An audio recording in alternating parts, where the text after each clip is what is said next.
resaka kely mahakasika ny 5 minutes contre mandrakzay ahoana moa zany 5 minutes contre mandrakzay zany fahotana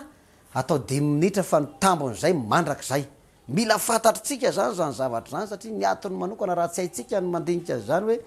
fahotana 5 minutes contre mandrakzay zany dia voafitaka ihanytsika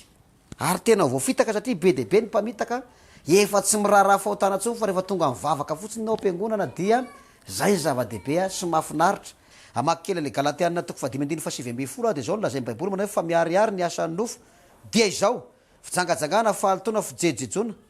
fampotsapy fanaovana ody ratsy fandrafina fifandirana adila fiafinafonana fifampandanina fisarahana fitokoana fialonana famamona filalaovandratsy ary nytozay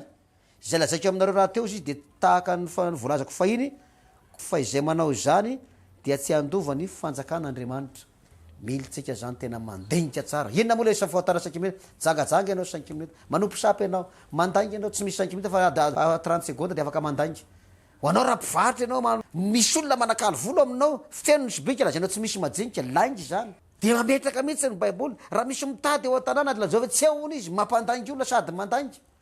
nefa de fahotana mahavery tompoko ny lainga nefa de misy olona tena voafatotro ny laingy ary misy rehefa mandainga ny olona de afaka manao fahotana maro samihafa sy ny sisisa tsy mampatahotra ny olona manao zany ka za eto de miteny mihitsy fa zao rambola ao anatin'ny fahotana ianao nafiry ny fotoana laninao nafiry de tena zava-dozo zany de nio ny tenanao na ao any an-danitra ianao na tsy ho any an-danitra aoreno amin'Andriamanitra ny fonao de manarahan Jesosy raha teo velona ianao tahin'Andriamanitra indrindra tompo maraka siripitoetra ty am'izao tontolo zao